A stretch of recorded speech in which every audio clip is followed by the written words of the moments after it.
Mana milik kita, tidak ada milik kita.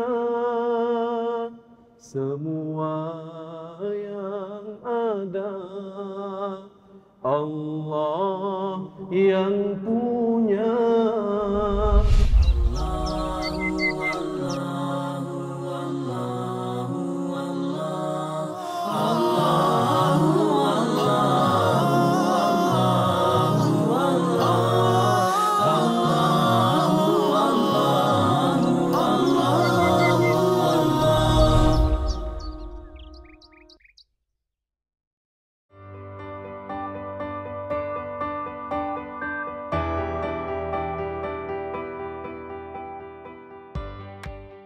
Bismillahirrahmanirrahim. Assalamualaikum warahmatullahi wabarakatuh. Alhamdulillahi rabbil alamin. Wassalatu wassalamu ala sayyidil mursalin wa ala alihi wa sahbihi ajma'in. Amma ba'd. Alhamdulillah, kita bersyukur kepada Allah Azza wa Jalla. Pada hari yang penuh barakah ini, kita semua dapat berhimpun di Masjid Seri Sendayan. Kita bersiaran rancangan Al-Kuliyyah. Pada petang ini tentunya kita mengisi hari-hari kita dengan kita menambah keilmuan dan kita menambahkan tazkirah kepada kita. Mudah-mudahan kita menjadi hamba Allah yang bertakwa di sisi Allah Subhanahu wa taala. Para jamaah, tuan-tuan haji, puan hajah sekalian, apa khabar semuanya? Alhamdulillah, saya tengok warga Seri Sendayan ni semua sihat-sihat belaka, alhamdulillah. Kita raikan juga sahabat-sahabat kita, para pelajar SMKA Datuk Haji Abu Hassan Haji Sa'il Pedas Negeri Sembilan, para penuntut di Sekretariat Pelajar Pusat Islam Universiti Sains Islam Malaysia USIM, dan seterusnya para jamaah Masjid Seri Sendayan yang dirahmati Allah. Pada kali ini kita nak membincangkan satu topik yang sangat penting sehingga kan dia diangkat kisahnya dalam Al-Quran. Para penonton dirahmati Allah, kisah seorang manusia sukses, kisahnya diangkat oleh Allah Azza wa Jalla sehingga nama insan sukses ini dinamakan dengan nama Surah Luqman. Baik, para penonton dan para jamaah yang dirahmati Allah Subhanahu wa taala sekalian, Surah Luqman merupakan salah satu surah dalam Al-Quranul Karim. Turutan nombornya bernombor 31 daripada 114 surah dalam Al-Quranul Karim. Kenapa surah ini dinamakan dengan nama Luqman? Kerana nama Luqman telah disebut secara spesifik di dalam surah ini. Dan secara ringkasnya, surah Luqman merupakan surah Makkiyah yang terkandung di dalamnya 34 ayat, 548 kalimah, 2110 huruf, dan ini merupakan pengenalan umum kita dengan surah Luqman. Apa yang istimewanya surah Luqman ini, para penonton muslimin muslimat yang dirahmati Allah Subhanahu wa taala sekalian? Istimewanya ialah surah ini diturunkan kepada baginda Rasulullah sallallahu alaihi wasallam ketika Rasulullah berada pada tahun-tahun terakhir Nabi dan para sahabat berada di Makkah. Sebelum berhijrah ke Madinah Al-Munawwarah, surah Luqman ini turun kepada baginda Rasulullah sallallahu alaihi wasallam di atas asbab ataupun sebab nuzulnya. Bagaimana terdapat seorang sahabat yang bernama Sa'ad bin Abi Waqqas. Siapa nama sahabat ini, para penonton sekalian? Siapa Sa'ad bin Abi Waqqas? Sa'ad bin Abi Waqqas, para penonton dirahmati Allah, apabila bonda beliau mengetahui yang beliau telah memeluk Islam, mengucap syahadah La ilaha illallah Muhammad Rasulullah, bondanya rasa begitu marah kerana Sa'ad bin Abi Waqqas telah mengambil keputusan tidak ikut agama datuk nenek moyang mereka. Apa yang berlaku, para penonton? Sa'ad bin Abi Waqqas bagaimana bondanya telah buat mogok lapar. Maksudnya, selama 3 hari, ibunya mengambil keputusan tak mahu makan dan minum. Kerana apa? Protes. Kerana apa? Nak marah. Sebab anak anda dia, Sa'ad bin Abi Waqqas ini memeluk syahadah. Para penonton yang dirahmati Allah, Sa'ad bin Abi Waqqas, imannya begitu jitu, begitu kuat sekali. Apa beliau kata? Kalaulah terdapat di dalam dirimu, wahai ibu, 100 jiwa sekalipun, walaupun ditarik satu demi satu jiwa tersebut, aku tidak akan tinggalkan agama Muhammad ini. Aku tidak tinggalkan agama ini. Aku akan tidak tinggalkan syahadah la ilaha illallah Muhammad Rasulullah. Akhirnya, setelah 3 hari, para penonton yang dirahmati Allah, apa yang berlaku? Mak dia masih mengugut, kalau kamu tak kembali kepada agama asal, aku akan terus begini. Saat masih meneruskan pendirian beliau, tidak patuh beliau kepada ibunya, beliau kata, tak mengapalah mak, kalau nak makan, makanlah, kalau nak minum, minumlah, kalau tak mau pun tak apa mak. Sampai tahap begitu, Sa'ad bin Abi Waqqas mempertahankan akidahnya. Akhirnya, hadirin hadirat, muslimin muslimat, para penonton sekalian, ibunya tewas juga, ibunya makan dan minum juga. Kenapa? Setelah 3 hari tak makan memang letih, ya. Baik, hadirin rahmati Allah, turunlah ayat Allah surah Luqman ini, iaitulah ayat nombor 15. Allah Subhanahu wa taala menurunkan ayat tersebut. Baik, para penonton, untuk kita meneliti pesan Luqman ini, marilah kita sama-sama menghayati ayat-ayat indah dalam surah Luqman, bermula ayat 12 hingga ayat 19. Pada peringkat ini saya akan membacakan terlebih dahulu ayat 12 hinggalah ayat ke-15. Para penonton yang ada mushaf, saya jemput untuk kita membuka mushaf sama-sama untuk kita membaca dan kita tadabbur sama-sama. Bismillahirrahmanirrahim. وَلَقَدْ آتَيْنَا لُقْمَانَ الْحِكْمَةَ أَنِ اشْكُرْ لِلَّهِ وَمَنْ يَشْكُرْ فَإِنَّمَا يَشْكُرُ لِنَفْسِهِ وَمَنْ كَفَرَ فَإِنَّ اللَّهَ غَنِيٌّ حَمِيدٌ. وَإِذْ قَالَ لُقْمَانُ لِابْنِهِ وَهُوَ يَعِظُهُ يَا بُنَيَّ لَا تُشْرِكْ بِاللَّهِ إِنَّ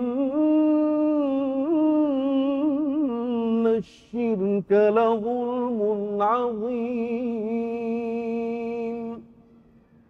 وَوَصَّيْنَا الْإِنسَانَ بِوَالِدَيْهِ حَمَلَتْهُ أُمُّهُ وَهْنًا عَلَى وَهْنٍ وَفِصَالُهُ فِي عَامَيْنِ أَنِ اشْكُرْ لِي وَلِوَالِدَيْكَ إِلَيَّ الْمَصِيرُ. وَإِن جَاهَدَاكَ عَلَىٰ أَن تُشْرِكَ بِي مَا لَيْسَ لَكَ بِهِ عِلْمٌ فَلَا تُطِعْهُمَا وَصَاحِبْهُمَا فِي الدُّنْيَا مَعْرُوفًا وَاتَّبِعْ سَبِيلَ مَنْ أَنَابَ إِلَيَّ ثُمَّ إِلَيَّ مَرْجِعُكُمْ فَأُنَبِّئُكُم بِمَا كُنتُمْ تَعْمَلُونَ. Sadaqallahul Azim. Para jemaah dan para penonton dirahmati Allah, soalan yang pertama, siapakah Luqman Luqmanul Hakim yang sangat hebat. Kata-kata beliau begitu hebat, kata-kata nasihat beliau kepada anak-andanya begitu hebat sehingga direkod dan dirakamkan dalam Al-Quranul Karim. Kenapa begitu hebat seorang insan sukses ini? Di mana hebatnya? Para penonton, apabila kita meneliti hadis-hadis baginda Rasulullah sallallahu alaihi wasallam, tidak ada perincian yang terperinci tentang siapakah Luqman. Yang ada hanyalah Luqman merupakan seorang hamba yang saleh yang dianugerahkan kebijaksanaan al-hikmah kepada beliau. Itu sahaja. Adapun riwayat-riwayat lain sebagai contoh menyatakan Luqman ini merupakan seorang insan yang hidup pada zaman Nabi Daud alaihi salatu wassalam. Ini pandangan yang pertama. Ada juga pandangan yang mengatakan Luqman ini merupakan orang Habasyah.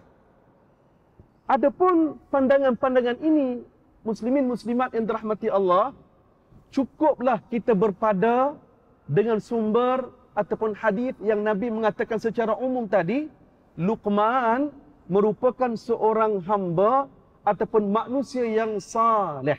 Cukup kita berhenti setakat itu sahaja. Kerana apa? Tidak ada perincian-perincian yang selanjutnya. Sebab apa? Di sinilah pentingnya hadirin hadirat yang dirahmati Allah. Apa sahaja perkara yang dinyatakan dalam Al-Quran, itu sudah cukup penting bagi kita. Adapun perkara-perkara yang tidak diperincikan dalam Al-Quran dan hadis Nabi SAW, perkara tersebut tak disebut secara jelas, sudah tentulah perkara tersebut tidak begitu penting untuk kita beri penelitian ataupun perhatian. Yang lebih penting pada kita ialah untuk kita mengambil iktibar apakah nasihat-nasihat yang disebut oleh Luqman kepada anak-andanya.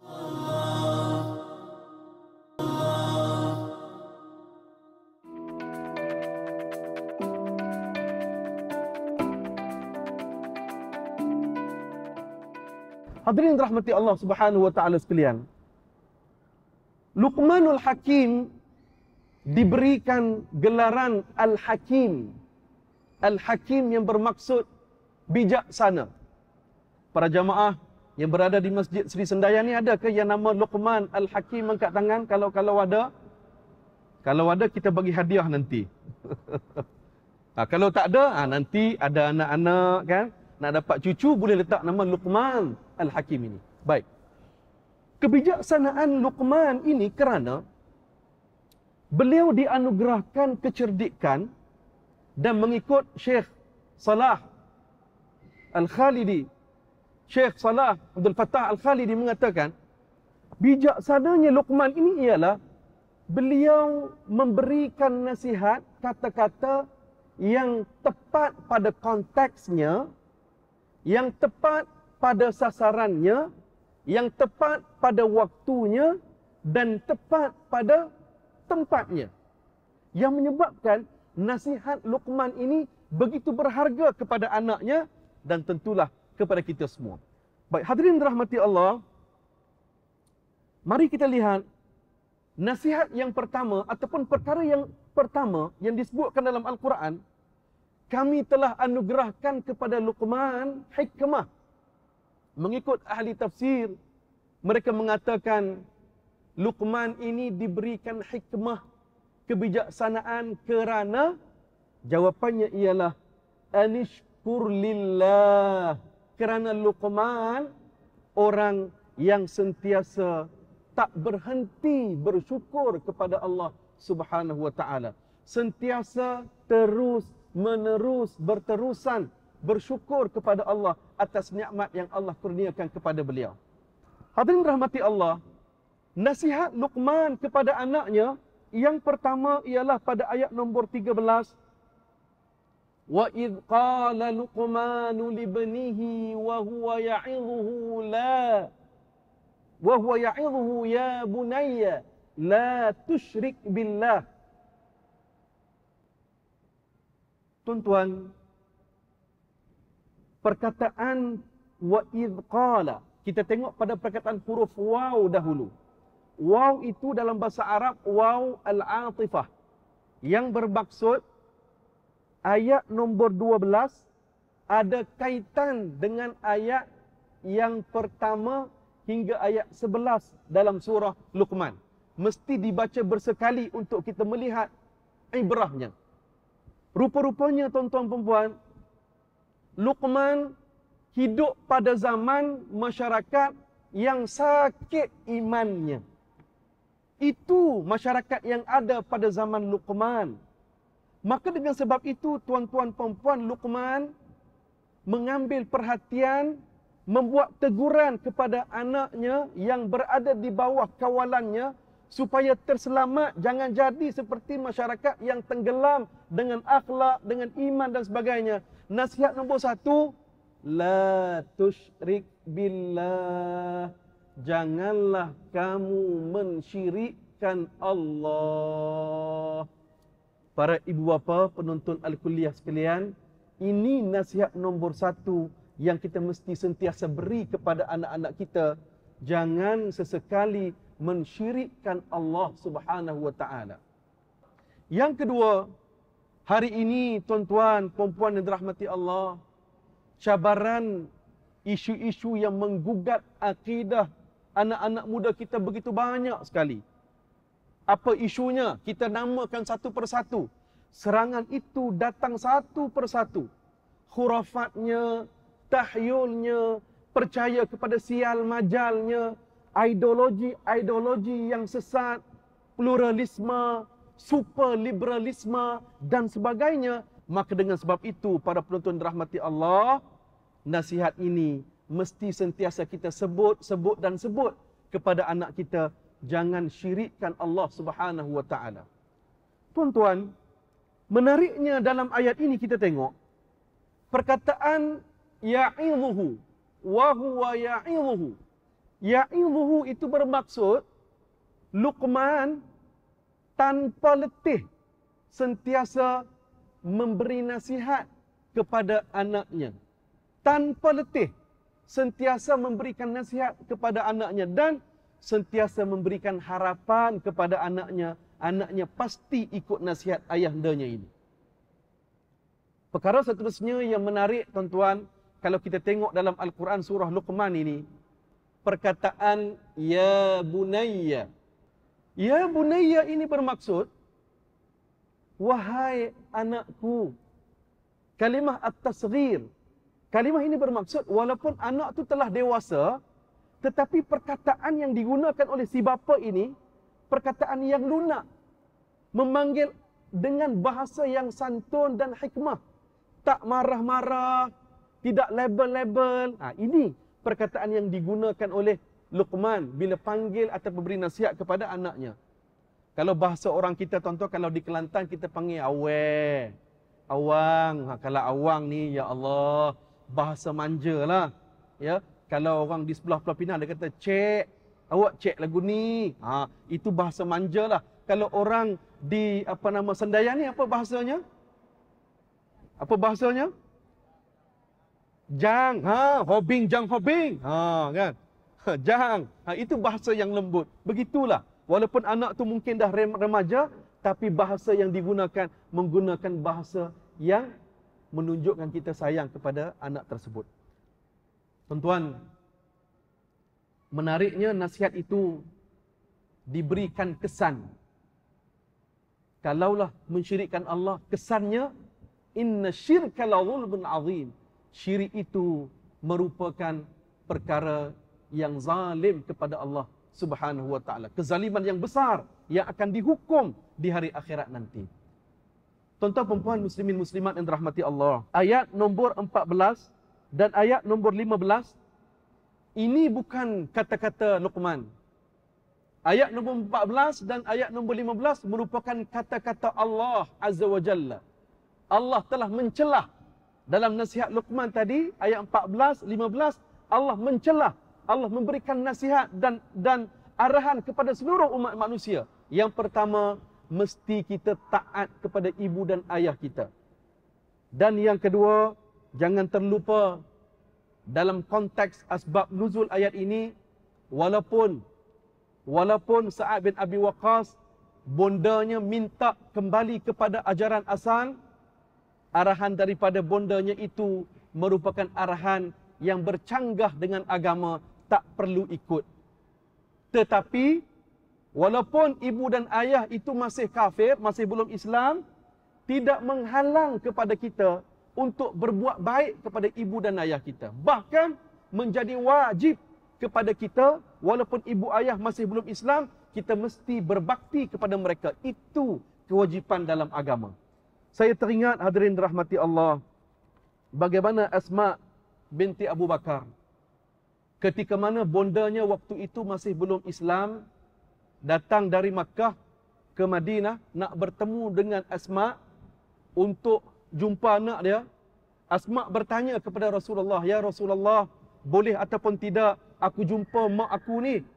Nabi kata, "Jagalah silaturrahim ataupun bersilaturrahimlah dengan bonda kamu." Jadi ini memberi maksud kefahaman kepada kita, walaupun ada di kalangan kita yang bondanya ataupun bapanya masih belum Islam, wajib kepada kita untuk berbakti dan berkhidmat kepada mereka. Inilah agama Islam, agama yang santun.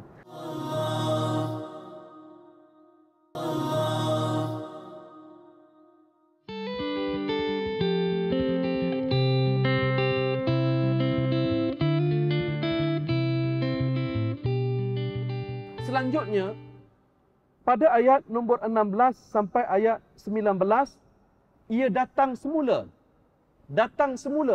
nasihat Luqman yang Allah rakamkan dalam Al-Quranul Karim. Ayatnya berbunyi, Bismillahirrahmanirrahim. Ya bunayya innaha in taku mithqala habbatin min khardalin fatakun fi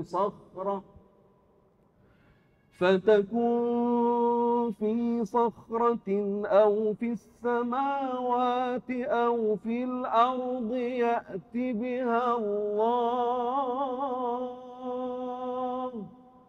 Inna Allah latifun khabir. Ya bunayya aqimis salata wa'mur bil ma'ruf wanha 'anil munkari wasbir 'ala ma asabak. Inna dhalika min azmil umur. ولا تصعر خدك للناس ولا تمش في الأرض مرحا إن الله لا يحب كل مختال فخور واقصد في مشيك واغضض من صوتك إن أنكر الأصوات لصوت الحمير. Sadaqallahul Azim. Para penuntun, ya bunayya yang pertama tadi, Luqman memberi nasihat kepada anaknya jangan mensyirikkan Allah, betul? Kita masuk kepada kalimah ya bunayya yang kedua. Wahai anakku, Luqman berpesan, wahai anakku, sesungguhnya jika ada sebarang perbuatan sama ada baik ataupun buruk, walaupun sebesar mithqala habbah, walaupun sebesar biji sawi.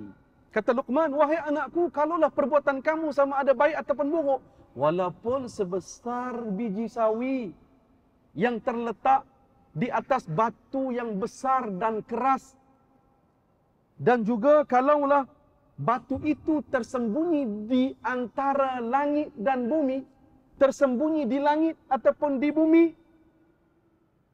Innallaha latifun khabir. Allah tahu. Tuan-tuan perempuan, ini nasihat yang kita mesti berikan kepada anak-anak kita. Menariknya perkataan ini, tuan-tuan, walaupun amalan kita semua sebesar biji sawi yang diletakkan di atas batu besar yang keras, ataupun diletakkan di langit ataupun di bumi, tak ada satu pun teknologi yang ada di atas dunia ini mampu untuk mengesan. Tetapi innallaha latifun khabir. Latifun bermaksud Allah tahu biji sawi itu duduk tang mana. Allah tahu biji sawi itu duduk di mana. Allah tahu. Khabir. Khabir. Apa maksudnya? Khabir bermaksud Allah maha mengetahui. Allah akan ambil biji sawi tersebut dan tunjukkan kepada kita. Ini biji sawi yang tersembunyi itu. Tengok. Hebatnya Allah Azza wa Jalla. Ini nasihat yang kedua yang diberikan Luqmanul Hakim kepada anak endanya. Muslimin muslimat yang dirahmati Allah. Nombor 3, ya bunayya. Ya bunayya nombor 3. Yang pertama, Luqman berpesan kepada anaknya, wahai anakku, dirikan salat. Tuan-tuan, nasihat ini kita kena pesan sentiasa, dan yang paling penting kita sebagai ibu ayah, kita yang mesti terlebih dahulu datang ke masjid, datang ke surau untuk berjamaah untuk salat 5 fardu itu. Kita terlebih dahulu yang mesti buat. Kerana apa? Anak-anak lebih cepat faham apa yang kita buat berbanding apa yang kita sebut. Hadirin rahmati Allah. Salat merupakan pendinding kekuatan kepada kita semua. Apabila salat dijaga, insya-Allah anak-anak kita pasti terjaga. Kerana itu tuan-tuan, sesibuk mana pun kita bekerja, jangan lupa salat jamaah dengan anak-anak mesti kita buat. Yang kedua, para penonton, Luqman memberikan nasihat kepada anak dia, kita jadi baik ataupun bersalat, jadi orang baik, jangan jadi orang baik seorang-seorang diri kita saja. Seterusnya kita kena al-amru bil ma'ruf wan nahyu 'anil munkar.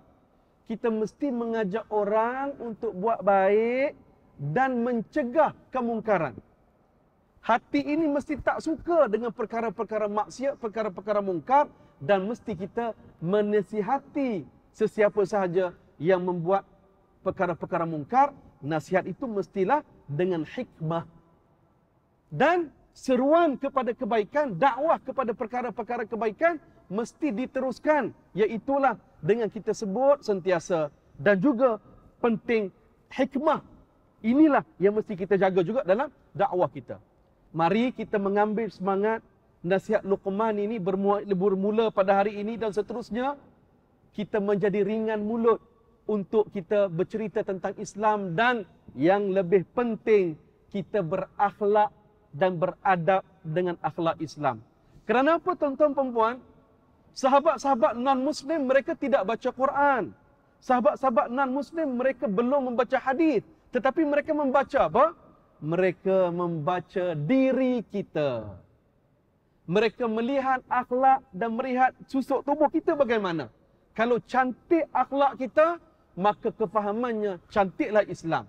Tetapi kalau kita ini bercakap dengan orang pun dengan nada yang garang, senyumnya jauh sekali, itu memberikan satu konotasi ataupun memberikan satu image yang tidak baik kepada agama kita.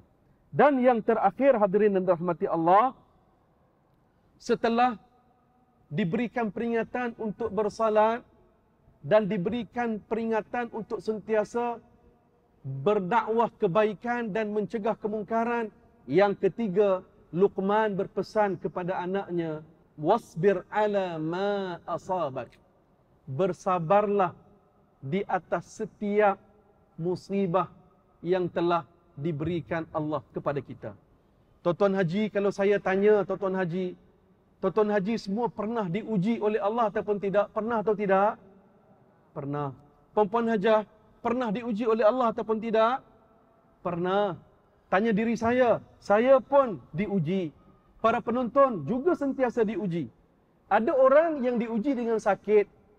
Mungkin dia tak sakit, tapi Allah uji mak dan ayahnya yang sakit, bedridden. Mak dan ayahnya yang terlantar di atas katil. Allah uji kita. Uji apa? Uji kesabaran kita nak jaga mak dan ayah ni boleh ataupun tidak. Kadang-kadang Allah tak uji mak dan ayah dan Allah tak uji kita, tetapi Allah uji siapa? Allah uji anak-anak kita. Allah kurniakan kepada kita anak-anak istimewa sebagai contoh. Anak-anak cerebral palsy, anak-anak autism. Bersyukurlah kepada Allah. Ujian inilah yang seharus dan sepatutnya mendekatkan diri kita kepada Allah Subhanahu wa taala.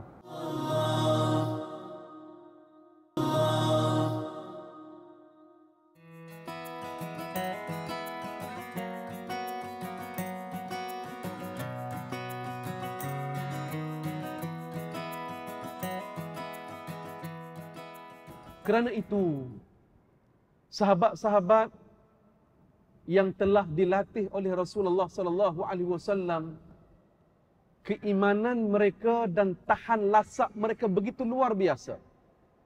Mereka beriman sungguh kepada hari akhirat. Sebagai contoh, Sayyidina Uthman, para penonton, Sayyidina Uthman apabila beliau melintasi kawasan perkuburan, menangis Sayyidina Uthman. Sahabat bertanya kepada Uthman, "Kenapa kamu menangis, wahai Uthman?" Uthman kata, "Aku menangis kerana aku terpandang kubur, aku teringat apa yang Nabi SAW sebutkan kepada aku." Apa yang Nabi sebut kepada Sayyidina Uthman? Nabi sebut, para penonton dan jamaah sekalian, Nabi kata, kubur itu merupakan checkpoint kita yang pertama. Kubur itu ialah tempat singgah kita yang pertama, berpindah kita daripada alam dunia kepada alam barzakh.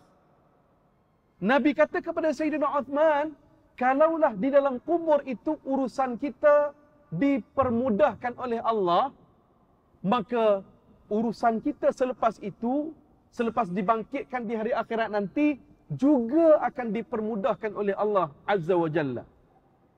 Tetapi kata Uthman, Nabi berpesan kepada aku, kalaulah di kubur itu pun urusan kita telah dipersulitkan, sudah disusahkan oleh Allah Azza wa Jalla, maka pada waktu itu tuan dan puan, Uthman kata, Nabi sebut kepada aku, urusan selepas itu nanti di alam akhirat pun akan turut dipersulitkan oleh Allah Subhanahu wa taala. Kerana itu, kata Sayyidina Uthman, aku sangat bimbang dan aku sangat takut bagaimanakah nasib aku di dalam kubur nanti. Kerana itu tuan-tuan, di dunia ini semuanya bukan milik kita. Mana milik kita, tidak ada milik kita.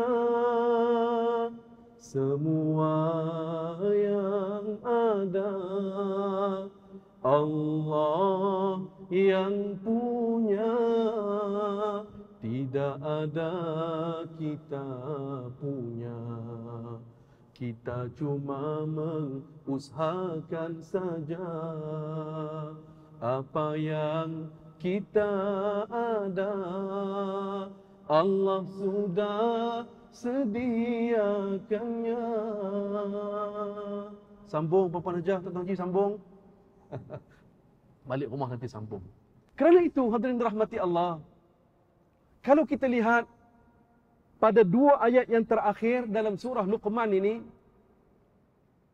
bagaimana ya bunayya yang pertama nasihat tentang jangan syirikkan Allah.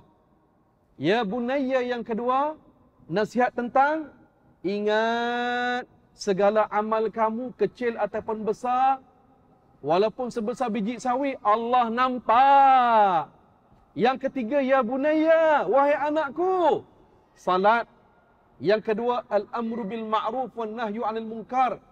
Sebarkan kebaikan, cegah kemungkaran. Dan yang ketiga, bersabar di atas setiap musibah, dugaan. Dua nasihat yang terakhir ini apa?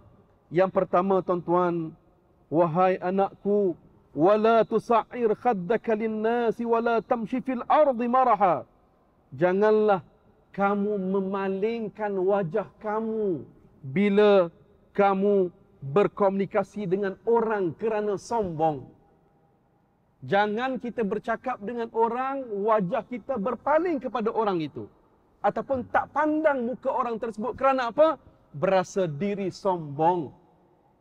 Tuan-tuan haji, puan hajah, saya nak tanya, kalau kita bersalam-salaman dengan orang, kita bersalam dengan orang, tiba-tiba orang yang kita bersalam itu, mukanya tak pandang kita.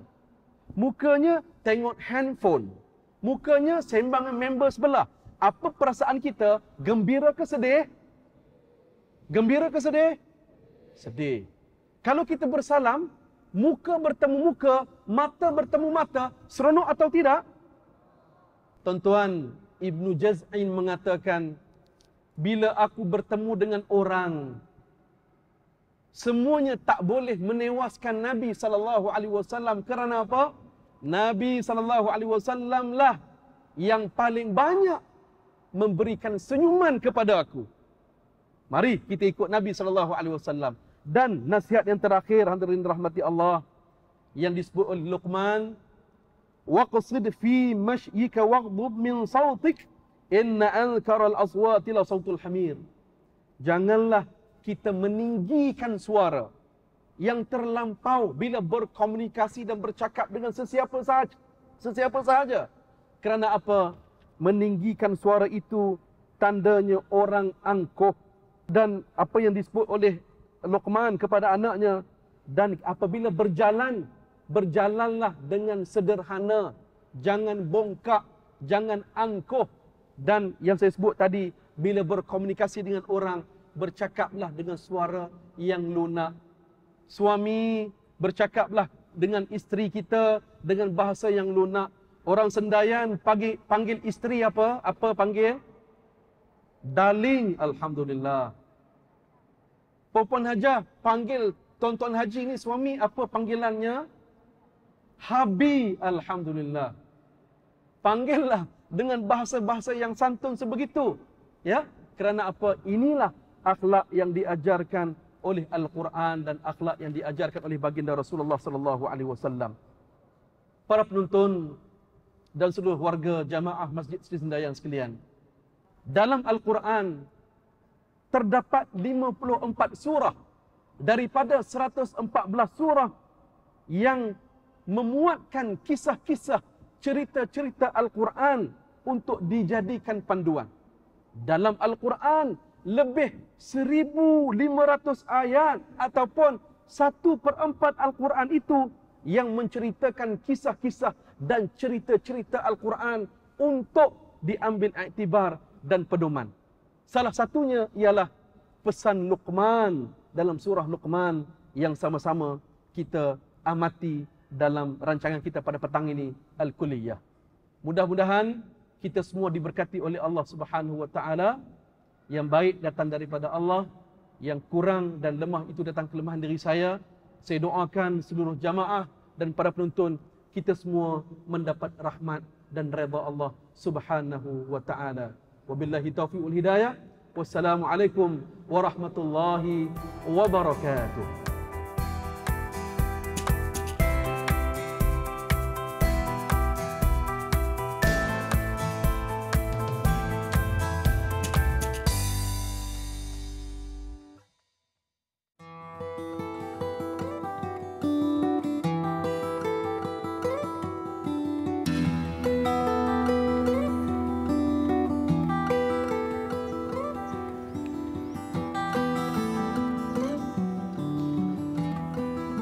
Tak ada siapa yang pernah terlepas daripada tergigit lidah dengan orang-orang di sekelilingnya. Kadang-kadang dengan orang yang tersayang pun kita boleh tergigit lidah. Tapi Apatah lagi kalau kita ni orang Malaysia, lagilah orang Malaysia ni selalu mudah tersentap, orang kata. Jadi perkara-perkara kecil pun kita boleh bergaduh lama. Kadang-kadang perkara kecil pun bukan bermasam muka 1-2 hari, tapi boleh berbulan-bulan ataupun bertahun-tahun lamanya. Kat sana ada ramai orang yang menjauhi saudara mara dia, yang dah tak bertegur sapa dengan saudara mara dia bertahun-tahun kerana mungkin salah satu daripada kesilapan ataupun salah sangka sahaja. Nabi SAW ajar kepada kita, kalau kita nak masam muka, kita nak bertelingkah dengan seseorang, maka janganlah lebih daripada 3 hari. Nabi SAW sebut, la yahillu li muslimin ay yahjura akhahu fawqa 3. Janganlah boikot saudara seagama kamu lebih daripada 3 hari. Yaltaqiyan fayu'ridu hadha wa yu'ridu hadha. Yang mana kedua-dua ni saling berjumpa, bermasam muka, paling-paling muka ni semua merajuk. Nabi kata wa khairuhuma alladhi yabda'u bis salam. Dan orang yang paling baik daripada dua pihak yang bertelingkah ini adalah orang yang mulakan dulu beri salam. Sebab orang yang mulakan dulu beri salam, dia beralah, diturunkan ego dia, difikirkan tentang kebaikan, difikirkan tentang keridaan Allah, maka dia beralah. Kita boleh juga untuk nak hantar mesej dulu ataupun kita datang ke rumah dia. Yang penting kita beralah, turunkan ego kita untuk nak berbaik-baik demi menjaga ukhuwah Islamiyah yang sangat-sangat dituntut oleh agama. Jadi dalam urusan keduniaan, jangan sesekali kita merajuk lebih daripada 3 hari. Cukup 3 hari untuk pujuk diri kita. InsyaAllah kita amalkan pesanan Nabi kita ini. ربنا اعترفنا بأننا اقترفنا وآننا أسرفنا على لظى أسرفنا يا ربنا اعترفنا بأننا اقترفنا وآننا أسرفنا على لظى أسرفنا فتب علينا توبة